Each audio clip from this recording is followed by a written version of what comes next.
అందరికీ నమస్కారం. Welcome to healthy conversations with I dream media. నేను మీ ఝాన్సీ. సో ఈ రోజు మనతో ఉన్నారు వంటింటి చిట్కాలకు కేర్ ఆఫ్ అడ్రస్ అయిన మధుసూదన్ శర్మ గారు. వెరికోస్ వెయిన్స్ ఈ విషయానికి వస్తే పురుషుల్లో ఎక్కువగా కనిపించే ఈ సమస్య నుంచి మనం ఎలా బయటపడాలి? అసలు వెరికోస్ వెయిన్ అనేది ఎందుకు వస్తుంది? మనం చూసుకున్నట్లయితే కాళ్ళంతా కూడా నరాలు చాలా వాపుగా బయటికి కనిపిస్తూ ఉంటాయి. చాలా ఉబ్బినట్టుగా, రెడ్‌గా రక్తనాళాలు కూడా బయటికి కనిపిస్తూ ఉంటాయి. మరి ఈ సమస్య నుంచి ఎలా బయటపడాలో అడిగి తెలుసుకుందాము. నమస్తే అండి. నమస్తే మా. వెరికోస్ వెయిన్ విషయానికొస్తే నార్మల్‌గా ఏదైనా పెయిన్స్ గానీ అలాంటివైతే మేనేజబుల్‌గా చేసుకోవచ్చు. మరి వెరికోస్ వెయిన్ విషయంలో ఎలాంటి వైద్యపరమైన విధానాలుంటాయి? అసలు రాకుండా ఎలాంటి జాగ్రత్తలు తీసుకోవాలి? ఈ వెరికోస్ వెయిన్స్ అమ్మా ఎక్కువ గంటల తరబడి కూర్చున్నా ఈ సమస్య వస్తుందమ్మా. ఓహ్! సో ఎక్కువసేపు నిలబడినా ఈ సమస్య వస్తుంది. సో అతి సర్వత్రా వర్జేయత్. అతి ఏది పనికిరాదమ్మా. ఎక్కువగా కాన్స్టెంట్‌గా నించోవడం, కూర్చోవడం చేయకూడదు. పనికిరాదమ్మా. ఏ సమస్య వస్తుంది. తర్వాత మీరు మొదట్లోనే చెప్పినట్లు మగవాళ్ళలో ఎక్కువగా వస్తుంటుందమ్మా. అలా అని చెప్పేసి ఆడవాళ్ళలో రాదని లేదు, ఆడవాళ్ళలో కూడా వస్తుంటుంది. సో మగవాళ్ళలో ఎక్కువగా వస్తుంటుంది. ఈ వెరికోస్ వీన్స్ సమస్య వచ్చినప్పుడు ప్రాథమిక దశలో ఎలాంటి లక్షణాలు ఉండవమ్మా. సో ఈ కాళ్ళ భాగంలో నరాలు ఉబ్బిపోయేసేసి కొంతమందిలో ప్రాథమిక దశలో జస్ట్ ఒక ఆకుపచ్చ రంగులోనే లేత కనిపిస్తుంటాయి మన నరాలు ఉబ్బేసేసి క్రమక్రమంగా మరీ పెద్దగా అయిపోవడము. తర్వాత క్రమక్రమంగా ఈ దాడును మనం ఈ దారాన్ని పేడితే ఏ విధంగా అయితే మందంగా తయారైపోతుందో ఒక తాడని చెప్తారమ్మా, తాళలాగా తయారైపోతాయమ్మా కాళ్ళ భాగంలో. సో ప్రాథమిక దశలో అంత ఇబ్బంది ఉండదు, కానీ ఈ సమస్య పెరిగిపోయే కొద్దీ స్టార్ట్ అవుతాయి లక్షణాలు. నొప్పి, పోటు, సలుపు, బాధ, అసౌకర్యము ఇలాంటివన్నీ మొదలవుతుంటాయి అన్నమాట. సో దీన్ని కూడా నిర్లక్ష్యం చేయడం వల్ల ఏమవుతుందంటే ఆ భాగంలో నల్లగా తయారు కావడము, ఆ భాగంలో దురద పెట్టేసి పుళ్ళు తయారు కావడము, ఆ పుళ్ళు పడినప్పటికీ మానకపోవడము ఇలాంటివన్నీ కూడా జరుగుతుంటాయమ్మా. అసలు ఈ వెరికోస్ వెయిన్స్ వచ్చేదానికి కారణం ఏంటంటే గుండె నుంచి బాడీకి అంతా రక్త సరఫరా జరిగిపోతుంటుంది. సో పై భాగానికి జరిగిపోతుంటుంది, ఈ గుండె భాగంలో ఉన్నటువంటి విభాగానికి జరిగిపోతుంది, కడుపు భాగానికి జరిగిపోతుంది, కాళ్ళ భాగానికి కూడా గుండె నుంచే బ్లడ్ సర్క్యులేషన్ జరిగిపోతుంటుంది. ఓకే. గుండె నుంచి బ్లడ్ సర్క్యులేషన్ బాగా జరుగుతున్నప్పటికీ మళ్ళీ ఈ యొక్క సర్క్యులేషన్ అయిన తర్వాత మంచి ఆక్సిజన్, మంచి బ్లడ్ అక్కడికి పోయిన తర్వాత అక్కడ తయారైనటువంటి చెడ్డ బ్లడ్ అంతా తీసుకొనేసి మళ్ళీ పైకి వెళ్ళిపోవాలమ్మా. అప్పుడు ఏం జరుగుతుందంటే ఈ వెరికోస్ వీన్స్ ఉన్నటువంటి సమస్య ఉన్నటువంటి వాళ్ళలో ఈ రక్తము పైకి ఫ్రీగా మూవ్ కాలేదమ్మా. ఎప్పుడైతే రక్తనాళాల ద్వారా ముఖ్యంగా వీన్స్ ద్వారా మూవ్ కాలేదో, అంటే రక్తనాళాల ద్వారా ధమనుల ద్వారా కిందికి వస్తే వీన్స్ ద్వారా పైకి పోతుంటుందమ్మా. సో ఇక్కడ ఏమవుతుందంటే ఈ వీన్స్లో కొన్ని రకాల ఇబ్బందులు ఏర్పడడం వల్ల బ్లడ్ సర్క్యులేషన్ సరిగ్గా వెళ్ళలేదమ్మా. సో ఎప్పుడైతే ఈ బ్లడ్ సర్క్యులేషన్ సరిగ్గా పైకి పోలేకపోతుందో అప్పుడు ఉన్న బ్లడ్ అంతా అక్కడ అక్యుములేషన్ అయిపోతుంది. సో ఎప్పుడైతే బ్లడ్ అక్యుములేషన్ అంటే నిలువ ఉంటుందో దానివల్ల రకరకాల సమస్యలు వస్తుంటాయి. సో ఎక్కువసేపు ఎక్కువ కాలం నిల్వ ఉండడం వల్ల ఇన్ఫ్లమేషన్ వల్ల నేను చెప్పినటువంటి లక్షణాలు రావడము, ఇలా వివిధ రకాలైన ఇబ్బందులు ఎదురయ్యేటువంటి పరిస్థితి ఏర్పడుతుందమ్మా. కాబట్టి దీన్ని ఏమాత్రం నిర్లక్ష్యం చేయడం మంచిది కాదు.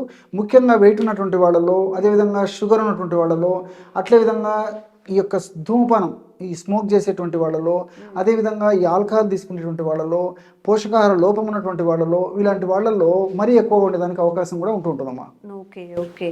మరి దీనికి మన ఆయుర్వేదంలో ఎలాంటి చికిత్స ఉంది సార్? ఒకవేళ ఇంట్లో ఏదన్నా మనం మందుని తయారు చేసుకోవడానికి కానీ, లేకపోతే ఏదైనా ఆయుర్వేదిక్ స్టోర్లో ఇన్స్టంట్ రిలీఫ్ కోసం ఏదైనా మెడిసిన్ ఉండిందా? ఉన్నాయమ్మా, రెండు చెప్తాను చూడమ్మా. ఇంట్లో తయారు చేసేటువంటి ఔషధం చెప్తాను, మార్కెట్ దొరికే ఔషధం కూడా చెప్తాను. నేను 3 పదార్థాలతో బ్రహ్మాండమైనటువంటి ఔషధాన్ని తయారు చేసుకుని వెరికోస్ వీన్స్ సమస్య నుంచి బయటపడవచ్చమ్మా. నల్ల నువ్వులమ్మా, నల్ల నువ్వులను కాస్త వేయించేసేసి ఒక 30 గ్రాముల పొడి తీసుకోవాలి. నల్ల నువ్వుల చూర్ణం ఒక 30 గ్రాములు తీసుకోవాలమ్మా. అదేవిధంగా శొంఠి మనకు మార్కెట్లో శొంఠి పెచ్చులు దొరుకుతాయమ్మా, ముక్కలు దొరుకుతాయి, పొడి దొరుకుతుంది. సో శొంఠి పొడి ఒక 30 గ్రాములు తీసుకోవాలి. అదేవిధంగా మిరియాలను కాస్త వేయించేసేసి పౌడర్ లాగా తయారు చేసేసి ఒక 30 గ్రాముల మిరియాల పొడి తీసుకోవాలి. నల్ల నువ్వుల పొడి, శొంఠి పొడి, మిరియాల పొడి ఒక్కొక్కటి 30 గ్రాములు.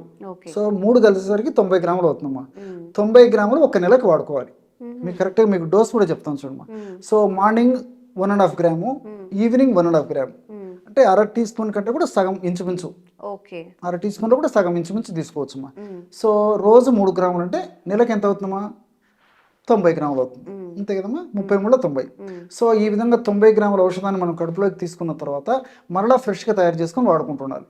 అంతేగాని నేను ఏదో ఒకసారి 5 మాసాలకు 6 మాసాలకు తయారు చేసుకొని వాడుకుంటానంటే ఔషధ గుణాలు తగ్గిపోతాయి అమ్మా.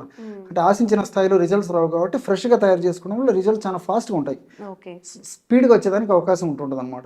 సో ఈ విధంగా తయారు చేసుకున్నటువంటి ఔషధాన్ని ఉదయం 1.5 గ్రాము, సాయంత్రం 1.5 గ్రాము చొప్పున తేనెతైన వాడుకోవచ్చు.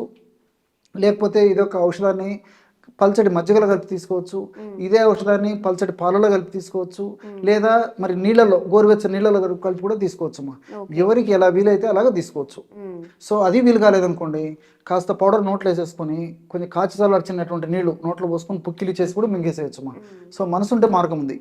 ఏదో ఒక పద్ధతిలో ఈ యొక్క ఔషధాన్ని ఈ పద్ధతిలో వాడుకోవడం వల్ల మరి ఈ వెరికోస్ వెయిన్స్ అనేటువంటి సమస్య తగ్గడమే కాకుండా భవిష్యత్తులో ఈ సమస్య వల్ల ఇతర ఇబ్బందులు రాకుండా కూడా ఉంటాయమ్మా. మనం ఆధునికంగా మనం ఆలోచన చేసినప్పటికీ ఈ నువ్వుల్లో లిగ్నాన్స్ అనేటువంటి రసాయన పదార్థాలు ఉన్నాయమ్మా. ఈ లిగ్నాన్స్ అనేటువంటి రసాయన పదార్థాలు బ్లడ్ సర్క్యులేషన్ పెంచేదానికి, బ్లడ్ వెజల్స్ డైలేట్ అయ్యేదానికి, తర్వాత రక్తము చిక్కగా కాకుండా పల్చగా ఉండేదానికి ప్రత్యక్షంగా పరోక్షంగా ఈ నువ్వులు అనేటువంటి లిగ్నాన్స్ అనే పదార్థాలు ఉపయోగపడతాయి. అంతేకాకుండా ఇప్పుడు శొంఠిమ్మా, శొంఠిలో జింజరాలు, షాగోలు అనేటువంటి రసాయన పదార్థాలు కూడా ఈ యొక్క రక్తనాళాలను వ్యాకోచపరచడమే కాకుండా బ్లడ్ సర్క్యులేషన్ బాగా పెంపొందించడమే కాకుండా ఆ భాగంలో నొప్పి, పోటు, వాపు, బాధ, సలుపు, అసౌకర్యం ఇలాంటివి రాకుండా కూడా చేసేటువంటి శక్తి ఈ యొక్క శొంఠిలో ఉన్నటువంటి జింజరాల్లో, షాగోలో ఉందమ్మా. అట్లే మిరియాల్లో పెప్పరిన్ అనేటువంటి రసాయన పదార్థం ఉంది. ఈ పెప్పరిన్ అనేటువంటి రసాయన పదార్థము ఈ బ్లడ్ను పల్చగా చేసేటువంటి గుణం ఉండడమే కాకుండా రక్త ప్రసారాన్ని కూడా ఫాస్ట్గా చేసేటువంటి గుణము ఈ పెప్పరిన్ అనేటువంటి రసాయన పదార్థంలో ఉంది. సో ఈ 3 పదార్థాలు కలిపి మనం ఈ విధంగా ఔషధంగా తయారు చేసుకుని వాడుకుంటుండడం వల్ల ఫలితాలు చాలా శీఘ్రంగా, త్వరగా, సత్వరమే వచ్చేందుకు అవకాశం ఏర్పడుతుంటామా. ఇది మనం ఇంట్లో తయారు చేసుకోలేక ఔషధం. మరి మార్కెట్లో దొరికేటువంటి ఔషధాల గురించి మనం ఆలోచన చేసినట్లయితే ఈ లక్షణాది ఒకటి అని చెప్పేసి దొరుకుతుందమ్మా. లక్షణం అంటే వెల్లుల్లి. ఆధునిక వైద్య విజ్ఞానం ప్రకారం కూడా, ఆధునిక వైద్య పద్ధతిలో చేసినటువంటి పరిశోధనల్లో కూడా ఈ యొక్క లక్షణ అంటే గార్లిక్, వెల్లుల్లి ఈ వెరికోస్ వీన్స్ అనేటువంటి సమస్యలో చక్కగా పనిచేస్తుందని చెప్పేసి మరి నిరూపణ కూడా జరిగిందమ్మా. సో ఆ విధంగా వెల్లుల్లిని ప్రధానంగా ఉపయోగించి తయారు చేసినటువంటి ఔషధాన్ని వేలాది సంవత్సరాల క్రితమే ఆయుర్వేద మహర్షులు మనకు అందించడం జరిగిందమ్మా. లక్షణాది వటి, లక్షణ అంటే వెల్లుల్లి. సో మనకు మార్కెట్లో దొరుకుతాయి టాబ్లెట్స్. ఉదయం 2 టాబ్లెట్స్, సాయంత్రం 2 టాబ్లెట్స్ మింగేసి గోరువెచ్చని నీళ్ళు తాగుతుండాలమ్మా. ఈ విధంగా రెగ్యులర్గా తీసుకోవడం వల్ల కూడా చాలా చక్కటి సత్ఫలితాలు కలుగుతాయి. ఇప్పుడు వంటింట్లో మనం చెప్పుకున్నటువంటి ఔషధాన్ని తోడు ఇప్పుడు నేను చెప్పినటువంటి ఔషధాన్ని వాడుకోవడం వల్ల ఫలితాలు మరింత శీఘ్రంగా వస్తాయి. మరీ తీవ్రంగా ఉన్నప్పుడు ఈ 2 కలిపి కూడా వాడుకోవచ్చమ్మా.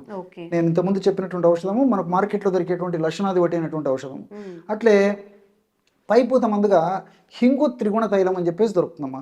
హింగు త్రిగుణ తైలం, హింగు త్రిగుణ తైలం. హింగు అంటే ఇంగువమ్మ. ఇంగువ కూడా చాలా సువాసన భరితంగా ఉంటుంది.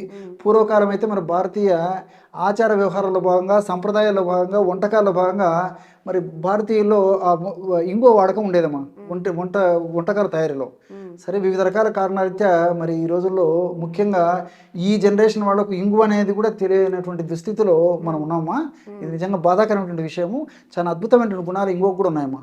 సో ఆ ఆయిల్, హింగు త్రిగుణ తైలం అనేటువంటి ఆయిల్ను మనకు తెచ్చుకొని మార్కెట్ నుంచి వెరికోస్ వీన్స్ ఉన్నటువంటి భాగంలో అప్లై చేసేసి సున్నితంగా మర్దన చేయడం వల్ల కూడా చాలా త్వరగా ఈ సమస్య నుంచి బయటపడవచ్చు. కానీ ఇక్కడ మాత్రం మరొకటి గుర్తుంచుకోవాలమ్మా, వెరికోస్ వీన్స్ వల్ల పుళ్ళులాగా పడితే మాత్రము ఈ యొక్క హింగు త్రిగుణ తైలం వాడకూడదమ్మా. తీక్షణ కూడా ఉంటుంది. సో అటువంటి పరిస్థితుల్లో కావాలంటే నిర్గుండి తైలం ఇలాంటివి వాడుకోవచ్చమ్మా. వావిలాకుతో తయారు చేసినటువంటి ఆయిల్స్ దొరుకుతాయి. నిర్గుండి తైలం, నిర్గుండి అంటే వావిలాకుతో తయారు చేసినటువంటి తైలాన్ని ఆ పుండు ఒకవేళ ఏర్పడితే వాడుకోవచ్చు. పుండు లేకుండా నొప్పి, పోటు, సలుపు, బాధ, దురద, అసౌకర్యం ఉంటే హింగు త్రిగుణ తైలం వాడితే సరిపోతుంది. ఓకే. సో వెరికోస్ వెయిన్తో బాధపడే వాళ్ళు చక్కగా ఇంట్లో తయారు చేసుకునేది, స్టోర్స్లో దొరికేది, ఈజీగా మనం అప్లై చేసుకునేది, అన్ని మెథడ్స్లో చెప్పారు. ఈ మూడిట్లో మీకు ఏది పాసిబిలిటీ ఉంటుందో అది తెచ్చుకొని వాడుకోవచ్చు, చక్కగా దీని నుంచి బయటపడవచ్చు. అండ్ ఇలాంటి అవేర్నెస్ కల్పించే వీడియోస్ మధుసూదన్ శర్మ గారితో చేస్తూనే ఉంటాము. Thank you so much sir. నమస్తే. And for more videos, please subscribe to iDream. Please subscribe to iDream. Please subscribe iDream. And please subscribe to iDream. For more videos, subscribe to iDream. please like, share and subscribe to the channel. Congratulations, iDream. Subscribe to iDream. Subscribe to iDream. So subscribe to iDream Media. IDream team అందరికీ huge congratulations. Please subscribe iDream Media. Please subscribe to iDream. Subscribe iDream. Please subscribe to iDream. iDream అంటే నా కళల channel subscribe చేసుకున్న నోరు తిరుగుతలేదు, మీరైతే గంట గుర్తు కొట్టండి. For more such videos, please subscribe to iDream. Subscribe to iDream. Please subscribe to iDream. Please subscribe iDream Media. Please do subscribe to iDream. Please subscribe to iDream Media. For best entertainment and information, please subscribe iDream. And don't forget to subscribe to iDream.